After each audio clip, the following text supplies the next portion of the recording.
السلام عليكم، ازيكم عاملين ايه؟ يا رب تكونوا في صحة وسعادة واحسن حال. النهاردة هنعمل مع بعض ناجتس الشركات بطريقة سهلة وبسيطة، احلى من الجاهز مليون مرة. مقرمشة من بره ومن جوه طرية ومستوية وهشة مش مكتومة، وريحتها وطعمها فوق الخيال. من احلى وانجح الوصفات للناجتس. هنضاعف الكمية بشوية اضافات بسيطة متوفرة عندنا في كل بيت. يعني من نص كيلو بانيه هنعمل كمية كبيرة هتكفي معاكي كذا وجبة، وكمان تقدري تفرزيها وتطلعي منها وقت ما تعوزي تاكلي منها. يلا بينا نشوف الطريقة، بس الأول نسمي الله ونصلي على رسول الله صلى الله عليه وسلم. ولو عجبك الفيديو ما تنسيش اللايك والاشتراك في القناة لو أول مرة تشوفي قناتي، ويلا نبدأ. أول حاجة عندي 5 أرغفة من العيش الفينو. ممكن بديل العيش الفينو عيش القيصر، وممكن كمان العيش البلدي. العيش البلدي هتستخدمي منه رغيفين، ناشف او طري مش هتفرق. انا هقطع الفينو بالشكل ده، الفينو بتاعي فيه ناشف وفيه طري. تمام. انا هقطعه وهفرمه في الكبة. انتي ممكن يعني قدامك كذا حاجة، يا اما تفرميه في الكبة، يا اما لو ناشف ابشريه بالمبشرة. ولو مش حابة المبشرة ولا الكبة ممكن تحطيه في مية سخنة لمدة 5 دقايق، وبعد كده تعصريه كويس قوي من المية وتضيفيه على الفراخ. تمام. ممكن كمان بديل العيش خالص، لا تستخدمي عيش فينو ولا قيصر ولا عيش بلدي، وتستخدمي بطاطس. برضو بتبقى جميلة قوي بالبطاطس. هتستخدمي لنص كيلو البانيه او الصدر الفرخة ربع كيلو من البطاطس. البطاطس هتجيبيها وهتسلقيها بقشرها. بنسلقها بقشرها علشان ما تشربش مية كتير. وبعد ما تتسلق قشريها وهرسيها كويس قوي، وبعد كده ضيفيها على الفراخ وامشي بقية الخطوات زي ما انا كده هشتغل بالعيش الفينو. تمام. انا حضرت الكبة وحطيت فيها عيش الفينو، وده بعد ما اتفرم. الخطوة اللي بعد كده عندي صدر فرخة وزنه نص كيلو، غسلته كويس قوي وهقطعه مكعبات صغيرة بالشكل ده علشان يتفرم في الكبة بكل سهولة. هفرمه في الكبة فرم ناعم جدا. لو مش عندك كبة ممكن تفرميه في مفرمة الخلاط، اللي هي المطحنة الصغيرة بتاعت الخلاط. خلاص الفراخ اتفرمت كويس جدا وضفتها على عيش الفينو اللي احنا فرمناه. هضيف عليهم بصلة كبيرة مفرومة فرم ناعم جدا، ومعاها كمان فصين من التوم مفرومين ناعم جدا. التوم فريش، التوم اللي انا استخدمته توم فريش. لو مش حباه تقدر تستغني عنه، وبديله معلقة صغيرة من التوم البودر. وبرضو البصل لو مش حباه تقدر تستبدليه بمعلقة صغيرة من البصل البودر. هضيف كمان بيضة، والبيضة هنا بتساعد على تماسك الناجتس وانه ما يفكش منك ابدا. هضيف بقى معلقتين كبار من اللبن البودرة، معلقتين كبار نشا. وفايدة النشا هنا انها بتمتص اي سوائل، وكمان مش بيخلي الفراخ انها تكش معاكي اثناء التسوية. معلقة كبيرة فيجيتار حار او بارد. هضيف كمان نص معلقة صغيرة بابريكا، نص معلقة صغيرة فلفل ابيض او اسود، نص معلقة صغيرة زنجبيل، نص معلقة صغيرة 7 بهارات، ومعلقة صغيرة مليانة بيكنج باودر. والبيكنج باودر هنا بيخلي الناجتس هش من جواه ومش مكتوم. وهضيف نص معلقة كبيرة من الملح، وهعجنهم بإيدي أو بالكبة، وبقت العجينة بالشكل ده. عندي بقى صاج مقاس 30 في 40. ممكن تستخدمي صاج مستطيل زي ده، أو ممكن صينية مستطيلة، أو ممكن صينية مدورة. مش هتفرق، أي حاجة عندك استخدميها.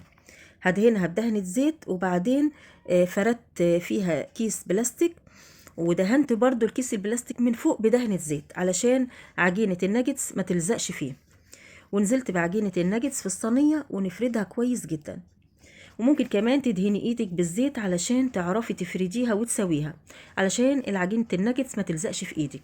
اهم حاجة انها تكون متساوية بسمك واحد، مش حتة تخينة وحتة رفيعة.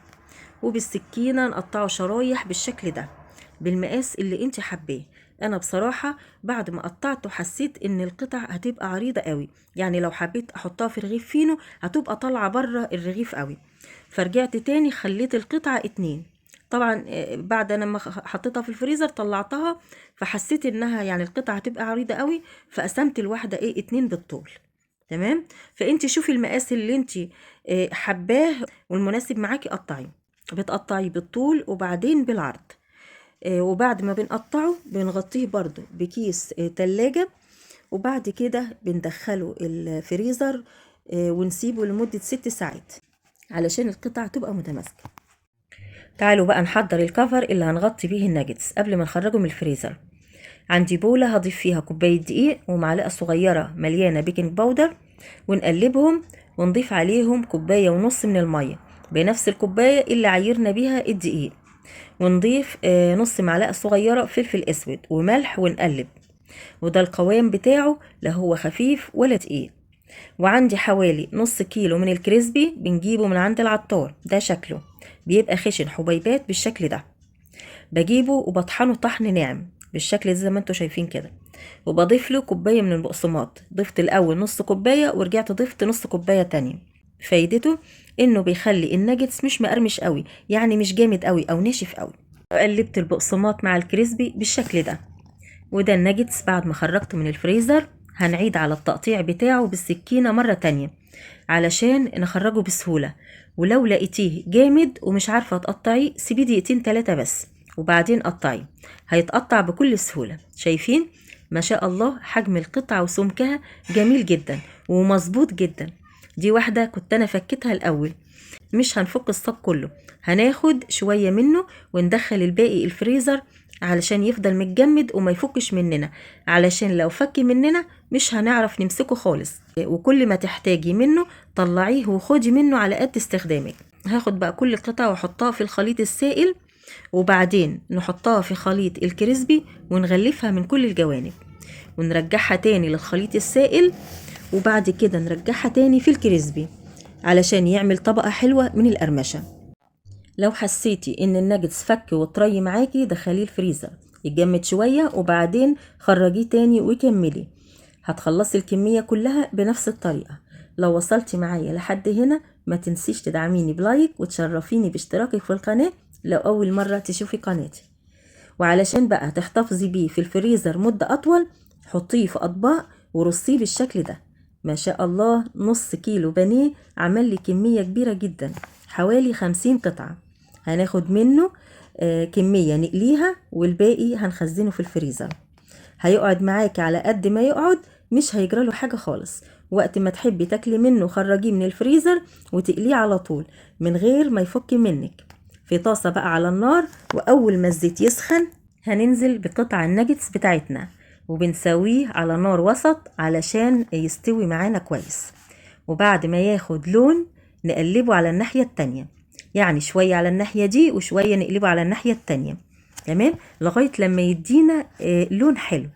وهياخد في التسوية حوالي من 4 ل6 دقايق، وبيكون بالجمال ده، شكل ولون وطعم روعة في منتهى الجمال. سامعين القرمشة بتاعته؟ ما شاء الله. سامعين الصوت؟ سامعين؟ من جوه مقرمش ولونه تحفة، لونه جميل جدا وحجمه حلو، هش من جوه مش معجن ولا مكتوم. تعمليه بقى سندوتشات ومعاه الكاتشب، حاجة كده في منتهى الجمال، بجد روعة. وفري فلوسك واعمليه في البيت، انضف واحلى من بره بكتير، وبألف هنا وشفا. اتمنى الفيديو يا رب يكون عجبكم. اشوفكم على خير في فيديو جديد، مع السلامة.